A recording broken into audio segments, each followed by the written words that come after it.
আমি আর আবেগের বশে কোনো সিদ্ধান্ত নেই না। ভবিষ্যৎ নিয়ে মুখ খুললেন ক্রিস্টিয়ানো রোনালদো। ক্রোয়েশিয়ার বিপক্ষে রুদ্ধশ্বাস জয়ের পর পুরো ফুটবল বিশ্বের আলোচনার কেন্দ্রবিন্দুতে ছিলেন ক্রিস্টিয়ানো রোনালদো। ম্যাচের কয়েক ঘন্টা আগেই তার বোন কাতিয়া আভেইরো দাবি করেছিলেন 2026 বিশ্বকাপ হতে পারে পর্তুগালের জার্সিতে রোনালদোর শেষ বিশ্বকাপ। সেই মন্তব্য মুহূর্তেই ছড়িয়ে পড়ে অবসরের জল্পনা। কিন্তু ম্যাচ শেষে সব আলোচনা থামিয়ে দিলেন রোনালদো নিজেই। এই মুহূর্তে আমার ভবিষ্যৎ গুরুত্বপূর্ণ নয়।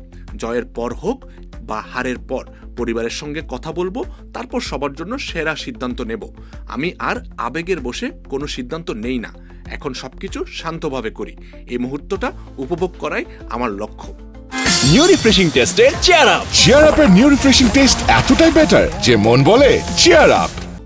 রোনালদোর এই কথাই স্পষ্ট, আন্তর্জাতিক ফুটবল থেকে বিদায়ের সিদ্ধান্ত তিনি এখনই নিচ্ছেন না।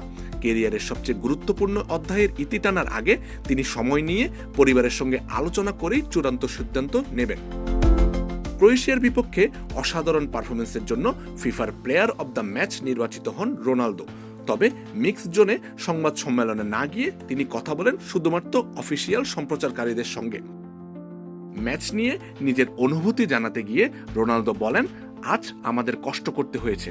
এমন বড় টুর্নামেন্ট জিততে হলে কষ্ট সহ্য করার মানসিকতা থাকতে হয়। প্রথমার্ধে আমরা ম্যাচ নিয়ন্ত্রণ করেছি, কিন্তু দ্বিতীয়ার্ধ ছিল অনেক বেশি কঠিন। তারা গোল করার পর আমরা কিছুটা চাপে পড়ে যাই, তবে পেনাল্টি থেকে গোল করার পর ম্যাচের মোড় ঘুরে যায়। এরপর খেলাটা কিছুটা সহজ হয়েছে। তারপরও কিছু কঠিন মুহূর্ত ছিল। এটাই বিশ্বকাপের বাস্তবতা, আর আমাদের সামনে এগিয়ে যেতে হবে। 36 বছর বয়সে ইউরো জয়, 41 বছর বয়সে বিশ্বকাপের নক আউটে দলের অন্যতম ভরসা রোনালদোর ভাষায় এখন অতীত বা ভবিষ্যৎ নয়, পুরো মনোযোগ কেবল বর্তমানের দিকে।